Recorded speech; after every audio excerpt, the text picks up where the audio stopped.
afternoon, girls. So today we will study on the internal morphology of the stem root. Okay, the primary structure of the long shoot. Okay, the stem of a pinus plant. Now this is a primary structure. So the internal structure of the stem of pinus, it resembles to that of a dicotyledonous stem. Now, if we see here the TS section of a young stem, it shows an irregular outline. Okay, it shows an irregular outline and it is differentiated into three main layers. Those are the epidermis, this is the cortex, and the vascular cylinder. Okay, so it is differentiated into three main layers, that is the epidermis, the cortex, and the vascular cylinder. So let us talk about the epidermis first. Now the epidermis here is the outermost layer. Okay, it is the outermost layer and it consists of compactly arranged parenchymatous cells. Now the cells, these parenchymatous cells, they are thickly walled. Okay, they are thick walled and thickly cuticularized. So the next layer here, that is the cortex. It is a broad zone. You can see it is a broad zone of parenchymatous cells. But sometimes there may be one or two layers of sclerenchymatous cells below the epidermis. Now you can also see that there are a large number of resin canals. Okay, resin canals which are scattered in the cortex and also a few tannin cells. Now the cortex, just below the cortex, we can see it is followed by a single layer endodermis. Okay, it is single layer. So you can see the cortex is followed by a single layered endodermis and the multi-layered pericycle. Okay, the pericycle is multi-layered, but however the endodermis and the pericycle here, they are not clearly distinct.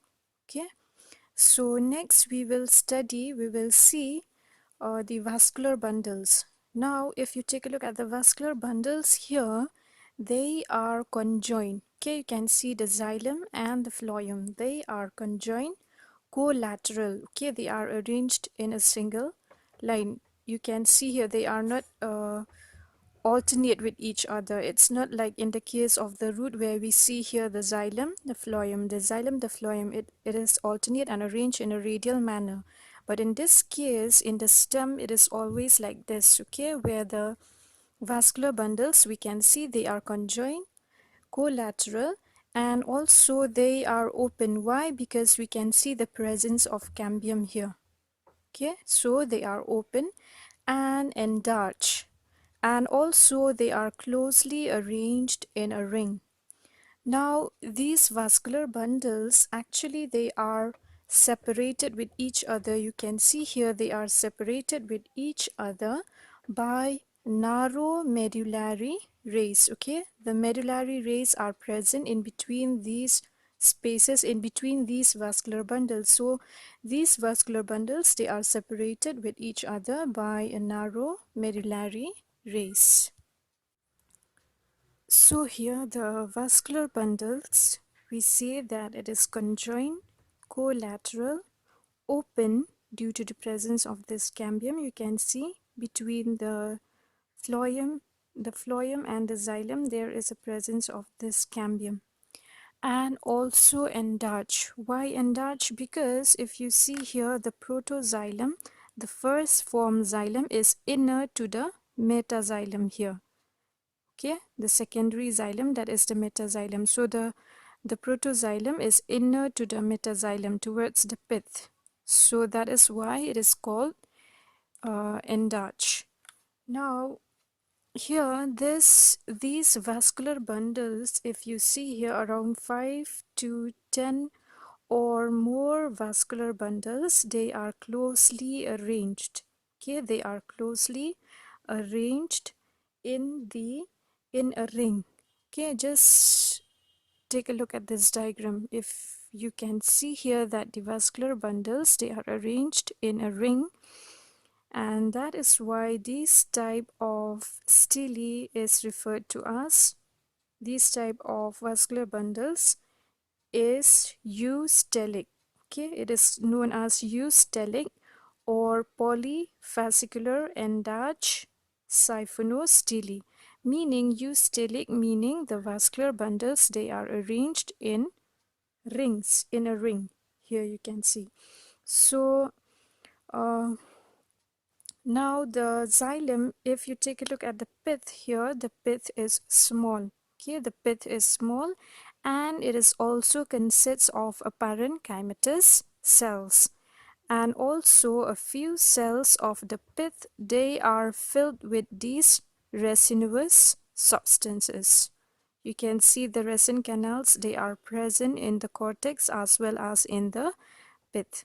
Now later we will see the secondary growth. Okay, the secondary growth in the stem. Now in the secondary growth we will observe the formation of a cambium strip. Okay, the formation of a new cambium strip, which is referred to as the intervascular cambium. Now the intervascular cambium here, it will form in between these vascular bundles. Okay, so the this is referred to as the vascular cambium.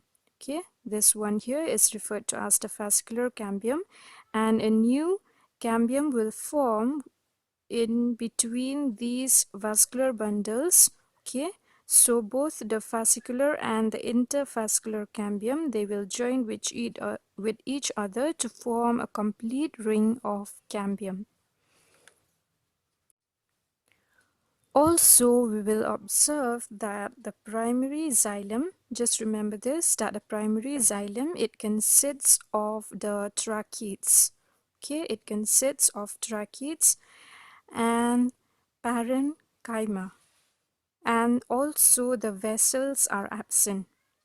Okay, the protoxylem tracheids, they possess loose spiral thickenings, whereas the metaxylem tracheids, they possess reticulate thickenings. Okay, reticulate thickenings, just like a network.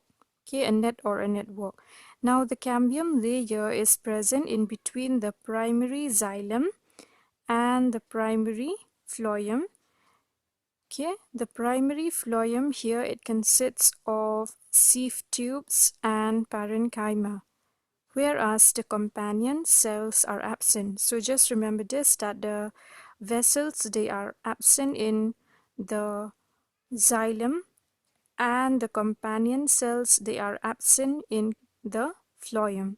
And also we will observe, when we will study the radial longitudinal section of this wood, okay, you will observe that the phloem, they possess albuminous cells. Okay, the phloem, they possess albuminous cells associated with sieve tubes. Okay,